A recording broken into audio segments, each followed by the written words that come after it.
I'm Deanna James, and here are questions that are often asked by other tattoo artists. How do I get people to ask me for what I want to tattoo? This is a great question. People ask for what they see in your portfolio. So do those discounted or free tattoos, whatever you're able to, and build your portfolio and take down the pictures of tattoos that you don't really want to do anymore.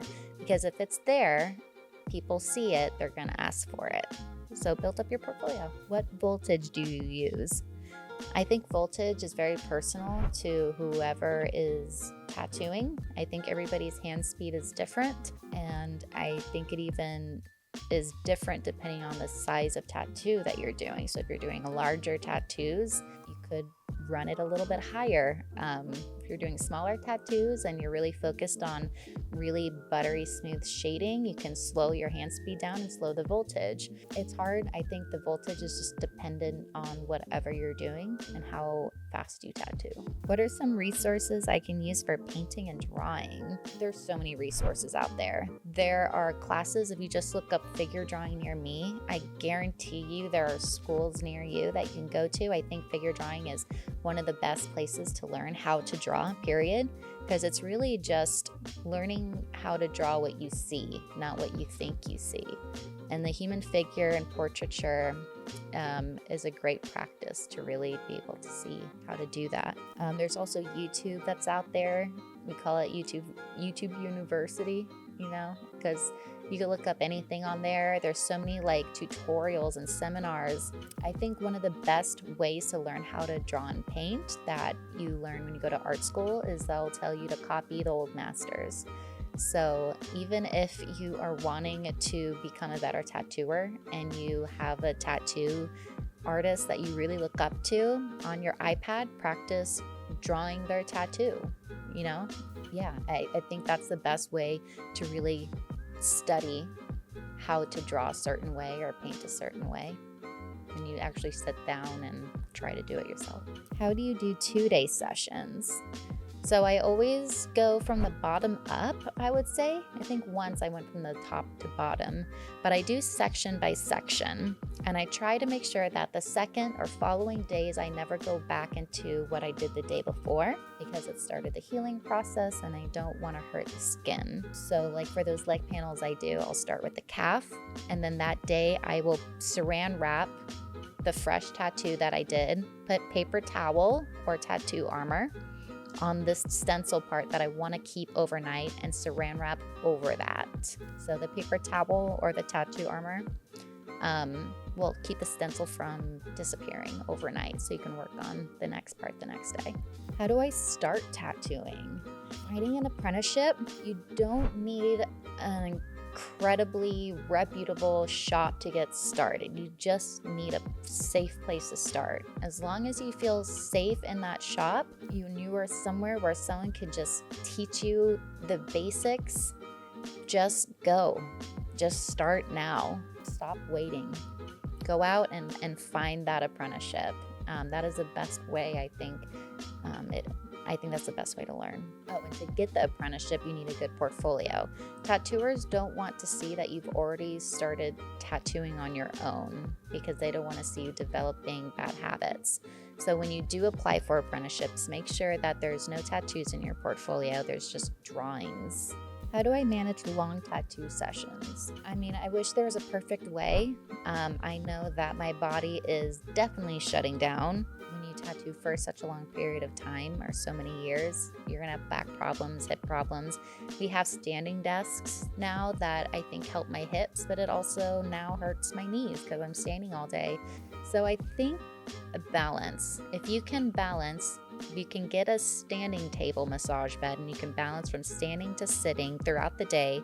Take breaks every hour and a half. Eat during the session. I feel like that is the ideal situation. How do I balance creative freedom with client requests? So that's also why I like being particular with the clients that I choose, because I have one goal in mind. I think all tattooers do, is that we want to create the best tattoo possible for our client, and our clients want the best tattoo possible. I try to do a good job telling my assistants to really pick people who understand that and and want my work on them, who think more of like an art collecting kind of way. But I've worked hard to get there. It definitely has taken a long time for me to get where I am. And so there are so many years of having to balance both. And in that way, I think the secret is you need to speak with absolute confidence. So when you're talking to your client is telling you they want 12,000 different kinds of things and one tattoo, and you know it's not going to look the best, instead of saying, well, like, I don't know if that will look good, or like, I could try. You have to speak with confidence. Think about someone in your life who is super confident. It could be a fictional or non-fictional character, and pretend you're that person. How will they speak? Sometimes I think that's what has helped me, is I sort of become a different person, a confident person when I speak to my clients, and now it comes more naturally to me. I really want to give you the best tattoo possible, and I know this is going to look a lot better if we do it this way. I really want to give you the best piece I possibly can. So less less timidness, less of that, and more just certainty. More certainty. How do I stay inspired? It's impossible to constantly be inspired. Sometimes you just have to force your inspiration to come out. I know the things that inspire me the most, though, in that free time when I'm not tattooing and I'm not doing anything, I think about where I want my art to go and what I could be doing better. It's in those quiet moments where I'm like, like I think of things that I want to do.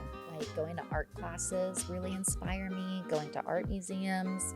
But I think that's also why those quiet moments are important. I think that's where you get like your biggest ideas. That's certainly where I've gotten mine. How do I get better at color theory? You don't need to be an expert at color theory to do color tattoos. Have you seen on a video I've done before? I've done a tattoo using just yellow and red, black and white.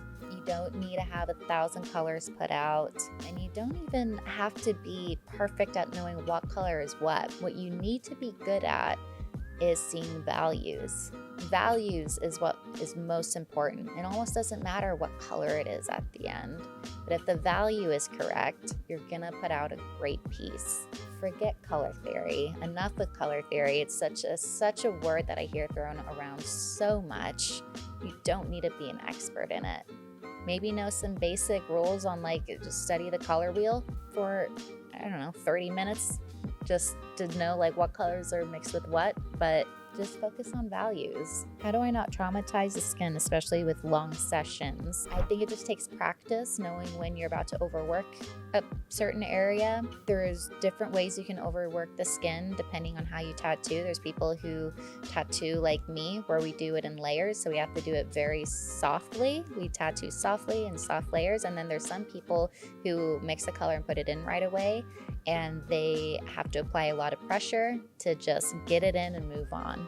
So however you tattoo, really it just takes practice in knowing what it looks like, what it feels like when you're saturating something completely without overworking the skin. It's more likely to happen if you're in an area for too long. It's more likely to happen if you hold your needle in the skin for a little too long, especially if you're doing a line and you stop.